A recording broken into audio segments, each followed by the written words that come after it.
Seeing that his master had been killed by the monster, the dog hurriedly shook off the blindfold on his head and immediately found something behind him observing him.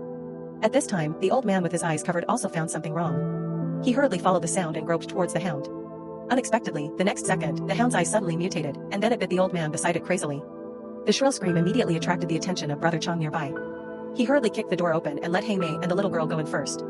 Then he quickly blew the whistle to guide everyone. After hearing this, the aunt nearby hurriedly took her injured husband to the house. However, strangely, Dashan was not affected at all throughout the whole process. Soon he followed the two old men and walked in pretending that he could not see anything. After learning that one of his companions had died, Brother Chong could only suppress his grief and close the door. They took off their blindfolds until they were sure that it was safe here. But the old man's hand had been bitten to pieces by the hound. After simply bandaging his wound, time soon came to night.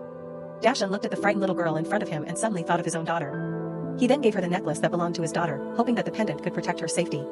If his daughter were still alive, she would be as old as him, but Dashan had no place to tell the pain in his heart. The desire to talk suddenly reached its peak. Who knew that at this moment, Dashan's daughter suddenly appeared on the stairs.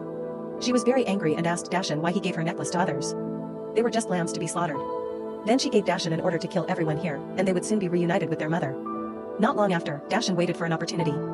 The old man bitten by the hound suddenly had a high fever and urgently needed antibiotics to treat it, otherwise his life might not be saved. So everyone decided to go find medicine separately immediately, and then they groped their way into a pig house and drew all the curtains at the first opportunity. But when Dashan took off his eye mask, he found his daughter standing in front of the open window and gestured to him to get close. Unguarded, Brother Chong took off his eye mask directly, but the next second he was faced with an open window. Before his consciousness was about to disappear, Brother Chong wanted to cut Dashan into pieces, but in the end he uncontrollably picked up the knife and walked towards himself.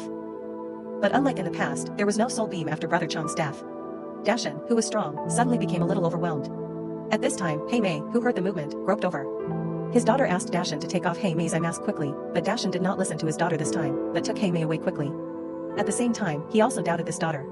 Then the group hurriedly lined up in a long queue and walked onto the street. Who knew that at this moment, a motorcycle suddenly blocked their way. Dashan was strong and quickly pulled everyone to run away, but it was too late. Fortunately, the last old man was suddenly knocked down by a motorcycle. Dashan couldn't bear to abandon his old partner, so he quickly crawled over and grabbed her husband. Seeing the strange wind appear again, Dashan could only take the two of them into a house to hide, but Hei Mei suddenly found something wrong. He grabbed Dashan's eye mask and found that there were 2 holes on it. It turned out that Dashan could see outside. Dashan saw that the matter had been exposed and hurried to explain that he and his daughter were captured by an organization called the Eye Opener a few months ago.